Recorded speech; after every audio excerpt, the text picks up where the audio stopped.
नमस्कार दोस्तों, एस्ट्रो दिशा में आपका स्वागत है। मैं उम्मीद करता हूँ आप लोग खुश होंगे, स्वस्थ होंगे और खैरियत से होंगे। आज की वीडियो का टॉपिक है दोस्तों पितृदोष, the curse of ancestors. Ancestors जो कि आपके बड़े बुजुर्ग पितृ जो हैं। कर्स का मतलब श्राप। तो हिंदी में इसको कहें तो आपके पितरों का श्राप। ये बनता कैसे है, सबसे पहले दोस्तों इसकी एक छोटी सी एग्जांपल दूंगा जो आपको क्लैरिटी हो जाएगी और आपको समझ भी आ जाएगा कि ये चीज़ नहीं करनी है आपको। मान लीजिए आपकी उम्र बीच की एज है 35 से 42। ऑन एन एवरेज जो है पितृदोष के आपको इफेक्ट्स मिलते हैं। आपकी उम्र 35 से लेकर 42 के बीच में है, ठीक है। अब हुआ क्या, कुछ ऐसी स्थिति घर पर बन गई कि आपके पिता जो हैं, जो जिनसे आप बहुत ज़्यादा सुख की उम्मीद कर रहे थे, सहयोग की उम्मीद कर रहे थे, जायदाद की उम्मीद कर रहे थे, अब उसी पिता ने जो है आपके भाई के नाम पर जो है वसीयत कर दी या उनको कुछ प्रॉपर्टी का हिस्सा दे दिया या किसी प्रकार से आपको उसमें लाभ जो है वो नहीं मिला, ठीक है। अब इसमें अभी तक क्या हुआ कि आपके जो पिछले जन्म का पितृदोष है वो आपकी प्रॉपर्टी या जो भी चीज़ आपके हाथ से जानी थी वो चली गई, ठीक है। ये पिछले जन्म का जो पितृदोष आपको इस जन्म में मिला था, आपकी कुंडली में आया था, वो क्लियर हो गया, ठीक है। अब आपने क्या किया, जब ऐसी स्थिति हुई आपने अपने पिता से ही वाद विवाद कर लिया और बात इतनी बढ़ गई, लड़ाई झगड़े में पहुंच गई और आपने क्या किया, आप घर से निकल गए और बुरा भला उन्होंने कह दिया और दो शब्द बुरे भले उन्होंने भी आपको कह दिए और कुछ ज़्यादा उनके मुंह से निकल गया, जैसे एक श्राप के हिसाब से, जैसे कि उन्होंने आपको श्राप दे दिया, कुछ ऐसे ही अपशब्द उनके मुंह से बोले गए आपके प्रति। अब वो आपको श्राप लग गया। अब हुआ क्या, पिछले जन्म का जो आपने कर्म किए थे, जो पितृदोष बना था, वो तो आपके हाथ से प्रॉपर्टी या जो भी गया वो गया। अब आपने अगले जन्म की भी पितृदोष की साथ में ही तैयारी भाई साहब कर ली।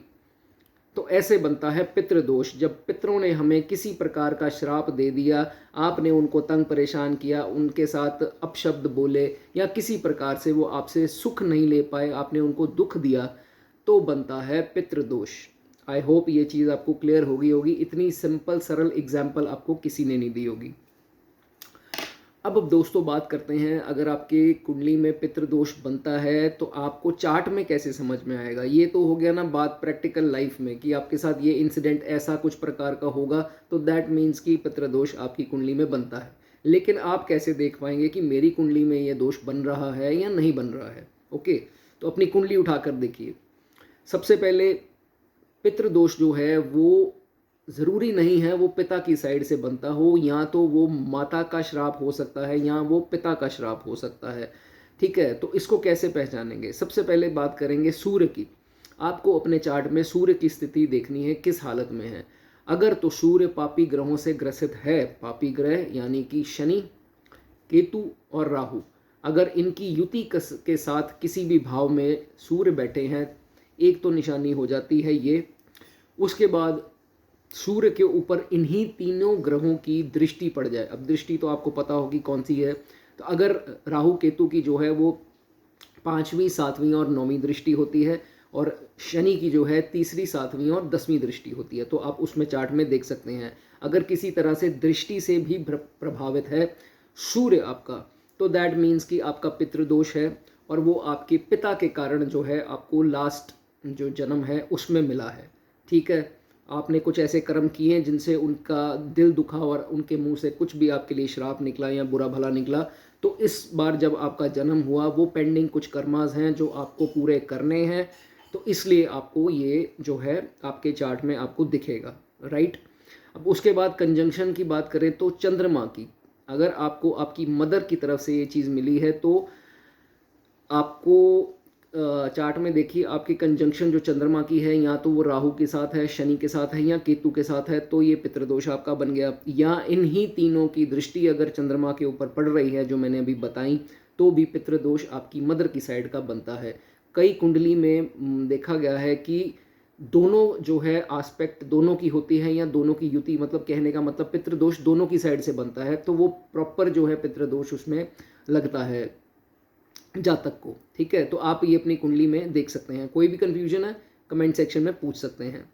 उसके बाद दोस्तों ये भी देखा गया है कि जो आपकी कुंडली का 5वां खाना है, राइट, उसमें आपको देखना है कौन से ग्रह हैं, उसमें राहु है, केतु है, शनि है या मंगल भी है इवन। जी हाँ दोस्तों, मंगल भी है। ये चीज़ आपको शायद पहले नहीं पता होगी। मंगल भी अगर 5वें घर में है तो इसमें कुछ स्थिति ऐसी हो जाती है कि आपके अगर गर्ल चाइल्ड हो जाए, अगर तो बॉय चाइल्ड है तो फिर ठीक है, लेकिन अगर गर्ल चाइल्ड हो गई तो ऐसा बोला जाता है कि वो जो वारिस है वो इंटरप्शन आ जाती है। एक इंटरप्शन मीन्स जो वारिस है उसका लिंक जो है वो टूट जाता है।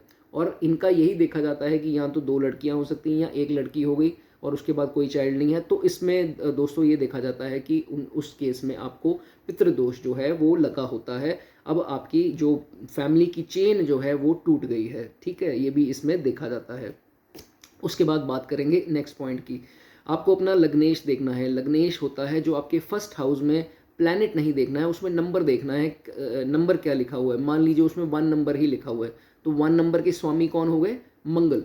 तो मंगल की युति कहीं जो है राहु केतु और शनि के साथ अगर हो रही है, कौन से घरों में, 5वें घर में खासकर, 8वें घर में और 10वें घर में, तो भी जो है इसका निर्माण यहाँ होता है पितृदोष का। ऑलराइट, ये क्लैरिटी मैंने आपको देखी। कंडीशंस, जो बेसिक कंडीशंस हैं जिनसे हम पितृदोष देखते हैं वो ये हैं, ठीक है, ये आप देख सकते हैं कुंडली में है या नहीं है। अब बात करेंगे अगर आपके इस ये चार्ट में है और इसके इफ़ेक्ट्स ऐसे क्या हैं जिनसे आपको डरना चाहिए या डरना नहीं भी चाहिए, आपको एक अवेयरनेस होनी चाहिए कि ये इफ़ेक्ट्स जो हैं हमें पितृदोष के कारण मिल रहे हैं या मिलते हैं जनरली, ठीक है। सबसे पहले सबसे इम्पॉर्टेंट चीज़, जिस भी जैसे मान लीजिए मैंने आपको बताया पिता के कारण लग रहा है या माता के कारण लगता है, तो पिता के कारण सूर्यग्रस्त या ये मून पे है तो चंद्रमा एफ्लिक्टेड होगा। तो उस केस में क्या है, आपको ये देख लेना है किसके साथ है, तो उसके साथ डिफरेंसेस देखे जाएंगे, ठीक है। अगर फादर के साथ हो रहा है तो फादर के साथ आपके ओपिनियंस जो हैं डिफर होंगे, कुछ वार्तालाप करते करते बहस हो सकती है, तो ये केसेस जो हैं आपका मोस्टली इसमें होगा। और खुद के भी जो चाइल्ड होंगे, औलाद होगी, उसके साथ भी जो है आपके बॉन्ड जो है वो बनने में दिक्कत आएगी, ये भी इसमें दोस्तों देखा जाता है। सेकेंड पॉइंट, आपके जो कार्य क्षेत्र में आपसे सीनियर हैं, आपके मान लीजिए आपके बॉस ही हैं, तो बॉस के साथ नहीं बनेगी, ठीक है। बॉस के साथ कुछ डिफरेंस रहेंगे ओपिनियंस के, वो कहेगा ऐसे चलो, आप कहोगे नहीं सर ऐसे नहीं, ऐसे चलना है, तो कुछ डिफरेंसेस होने के कारण भी जो है आपके वर्क प्लेस पे आपको कुछ भी तनाव की स्थिति बन सकती है, या आप उनके सामने नहीं शो करते लेकिन घर आपके आप बहुत ज़्यादा इसको बोलते हो कि नहीं मेरा बॉस ऐसा है, मेरा वैसा है, तो बुराइयां करते हो उसकी, तो ये भी स्थिति इसमें पितृदोष में कॉमनली देखी जाती है, राइट। अब उसके बाद क्या है, इसमें देखा जाता है किसी प्रकार का कर्जा हो जाना। अब कर्जे के ऊपर बात करूंगा दोस्तों, इसकी भी थोड़ी एग्जांपल दूंगा। जैसे मान लीजिए आपके पिता ने किसी से कर्जा लिया, मान लो 5 लाख रुपया उन्होंने ब्याज ही उनसे लिया, ब्याज के उस पर, ठीक है। अब 5 लाख में से उन्होंने 2 लाख तो चुका दिया, उसके बाद उनकी तबीयत हो गई ख़राब, ठीक है। अब उनका अर्निंग का ज़रिया थोड़ा बंद हो गया, तो अब क्या आ गया, भार आ गया आपके ऊपर। अब जो कर्जे वाला है, जिसने लोन दिया है या जो भी दिया है, वो तो आपको ही कहेगा ना कि नहीं हमें दिया है, तो पिता ने बोल दिया कि नहीं आप इससे ले लो, या कुछ ऐसी स्थिति बन गई, तो आपको क्या है, अब वो लोन जो है वो उनको चुकाना पड़ गया। चाहे आपने इकट्ठा दे दिया बट आपने क्लियर कर दिया, गया किसकी जेब से, आपकी जेब से। था किसका कर्जा, आपके फादर का। तो ये ऐसे भी जो कर्जा है, डेट जो है आपको क्लियर करनी थी, तो ये ऐसी स्थिति जो है वो आ जाती है, ठीक है। ये सब जो है आपके पिछले कर्मों में जो आपने श्राप लिए हैं या आपके कर्म अधूरे रह गए उनके प्रति, उसके कारण दोस्तों होता है। बुरे कर्मों का, आपके पिता के बुरे कर्मों का जो है आपको जो है वो लेखा जोखा करना है इस जन्म में।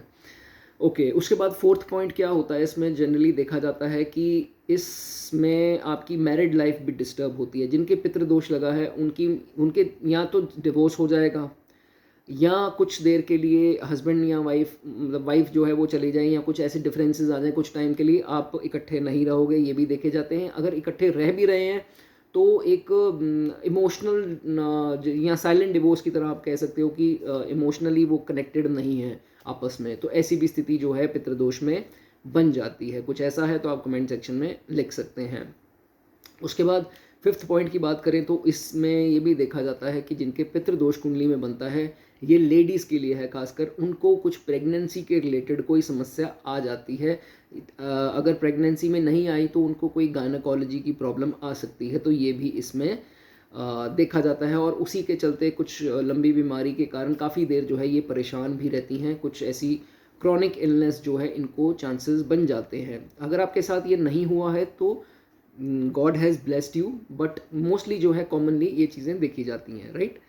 उसके बाद last but not the least, पितृदोष जिनकी भी फैमिली में होता है, ऐसा देखा जाता है कि जैसे मैंने आपको एज बताई, जो जिसमें आपको मैक्सिमम इसके इफ़ेक्ट्स मिलेंगे वो होती है 35 से लेकर 42 की आयु, ठीक है। ये एवरेज आयु है, 2-3 साल ऊपर नीचे हो सकता है, लेकिन ये एवरेज देखी जाती है। तो उसमें क्या होता है कि जातक के परिवार में कुछ ना कलह कलेश चलते रहते हैं।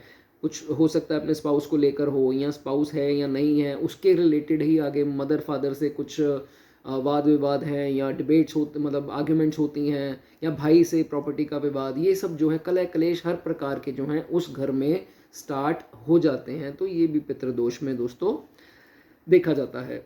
अब बात करेंगे इसकी रेमेडीज़ की, कि अगर आपकी कुंडली में पितृदोष बनता है तो क्या रेमेडीज़ करके जो है आप इसको ठीक कर सकते हैं। देखो, हर चीज़ का समाधान जो है, हमारी कुंडली में कोई भी प्रॉब्लम आई है तो उनका समाधान भी दोस्तों उसमें दिया गया है। वैदिक में सब कुछ बताया गया है कि अगर ये प्रॉब्लम बनती है, और अगर आप प्रॉब्लम का उसमें देख पा रहे हैं कि वाकई में ये चीज़ है मेरी लाइफ में भी और मेरी कुंडली में भी, तो दैट मीन्स कि उसका अगर प्रॉब्लम है तो सोल्यूशन भी होगा। तो हर चीज़ का सोल्यूशन ज़रूर होता है। तो क्या रेमेडीज़ बोली गई हैं वैदिक में पितृदोष को दूर करने के लिए? सबसे पहले तो दोस्तों पीपल का पेड़, पीपल के पेड़ के नीचे आपको जल देना है, ठीक है। ये रोज़ देना है, और सूर्य ढलने के बाद देंगे तो ज़्यादा अच्छा है, ठीक है। ये हो गई एक रेमेडी, पीपल के पेड़ के नीचे जल देना है आपको। उसके बाद जैसे ही ये श्राद्ध इत्यादि होते हैं ना, जैसे श्राद्ध पक्ष लगता है, अब आज जैसे आज नवरात्रे हैं तो अभी हाल ही में ये श्राद्ध पक्ष खत्म हुआ है, तो उसमें आपको किसी भी मंदिर में जाके किसी भी पंडित को बोल दें कि मैंने श्राद्ध की पूजा करवानी है, तो वो जो भी राइट्स, जो भी रिचुअल्स होते हैं वो कर देते हैं। तो एक हो गया ये पिंडदान, ये वो जो भी होता है उसमें वो आपको ज़्यादा वही नॉलेज दे सकते हैं, तो ये आप ज़रूर करवाएं, ठीक है। ये हो गया। उसके बाद डॉग्स को, और ख़ासकर ये ब्लैक होना चाहिए, ब्लैक डॉग को उड़द की दाल की रोटी, उड़द दाल के आटे की रोटी, ठीक है। ब्लैक डॉग्स को उड़द दाल के आटे की रोटी जो है आपको रोज़ डालनी है। इससे आपके शनि, केतु और राहु का प्रभाव जो है, जिसके कारण ये दोष बनता है, वो जो है वो शांत होगा, ठीक है। ये आप ज़रूर करें। उसके बाद अपने जुपिटर ग्रह को, जो हमारे फोर फादर्स को, जो हमारे पितरों, एंसेस्टर्स को, बड़े बुजुर्गों को दर्शाता है, उसको ज़रूर स्ट्रेंथन करें। कुंडली में आपके जो भी सिचुएशन है, लेकिन फिर भी इसको और स्ट्रेंथन करें ताकि पितृदोष जो है आपको लीस्ट जो है इफ़ेक्ट दे। कैसे कर सकते हैं उसको स्ट्रेंथन? सबसे पहले तो केसर तिलक लगाइए, अपने कानों पर लगा सकते हैं। कानों पे तो सबसे बेस्ट है, ये माथे पे लगाएं तो वो भी अच्छा है। अगर आप नाभि और गले पे लगाना चाहें वो भी कर सकते हैं। उसके बाद कैसे स्ट्रेंथन करेंगे? बड़े बुजुर्गों की सेवा करो। अब घर पे कोई बुजुर्ग नहीं है आपके घर पे, तो आप क्या कर सकते हैं? मंदिर जाते हैं तो बाहर बुजुर्ग बैठे होते हैं, कुछ मांगने वाले हों या कोई भी हो, बस उनको दान दक्षिणा दे दो, या मतलब कहने का उनको कुछ खिला पिला दे। कैश नहीं देना आपको, उनको कुछ खिला पिला दे, तो सबसे अच्छी सेवा जो है ये मानी जाएगी। या कोई भी आपके आस पड़ोस में बुजुर्ग है, या कोई भी नीडी बुजुर्ग है, उसको बस आप सेवा कर दें, और कुछ नहीं है। जब वो आप मन से आपको ब्लेसिंग दे देगा तो बस समझ लो आपका कार्य इतना ही था। उसके बाद जब भी श्राद्ध होते हैं, या श्राद्ध निकल गए हैं, आपको नहीं याद रहा, तो अमावस्या के दिन ये चीज़ आपको याद रखनी है। अमावस्या जब भी होती है उस दिन आपको ब्रह्म भोजन, जैसे ब्राह्मणों को जो है भोजन कराना है, ठीक है। वो कितने भी हो सकते हैं, एक भी हो सकता है, कितने भी हो सकते हैं, उनको भोजन खिला दीजिए अमावस्या की रात, जो दिन होता है उस दिन, ठीक है। Last but not the least, सूर्य को जल देना है आपको। ये तो रेमेडी वैसे ही रामबाण है। कोई भी सरकारी आपको कोई उपाय करना हो, या पिता के उसमें करना हो, या सक्सेस के लिए, पॉलिटिक्स के लिए करना हो, तो वैसे ये बहुत अच्छा उपाय है। सूर्य को आपको रोज़ जल देना है, और वो तांबे का लोटा होना चाहिए, स्टील या और लोहे का, या कोई और जो है वो मेटल नहीं होना चाहिए, ठीक है। तांबे के लोटे में उनको रोज़ जल दें। तो ये थी दोस्तों कुछ बातें पितृदोष की, उसके इफ़ेक्ट्स, वो कैसे बनता है। मैं उम्मीद करता हूँ मैंने एग्जाम्पल के साथ आपको बहुत ही क्लैरिटी से समझाया, जो आपको बाकी जो है हो सकता है वीडियोस में आपको नहीं समझ में आया होगा, बट मेरी पूरी कोशिश रही कि मैं आपको समझा पाऊँ। रेमेडीज़ भी मैंने आपको बता दी। अगर आपको फिर भी कोई कन्फ्यूजन है, कमेंट सेक्शन में आप पूछ सकते हैं। कुंडली विश्लेषण कराना है तो ये नंबर स्क्रीन पर है, आप इसके ऊपर सिर्फ और सिर्फ व्हाट्सएप करें, कॉल आपको नहीं करनी है। जितनी जल्दी हो सके उस व्हाट्सएप का जवाब आपको दिया जाएगा और ये पेड कंसल्टेशन होगी। और इसकी जो यूट्यूब चैनल पे डिस्क्रिप्शन है उस पर आप इसकी जो डिटेल्स हैं वो डिस्क्रिप्शन में लिखी हैं, रेट्स वगैरह जो भी है, तो उसको पढ़ने के बाद आप मुझे कांटेक्ट कर सकते हैं। तो उम्मीद करता हूँ दोस्तों वीडियो पसंद आई होगी। चैनल को सब्सक्राइब करना मत भूलना। God bless you.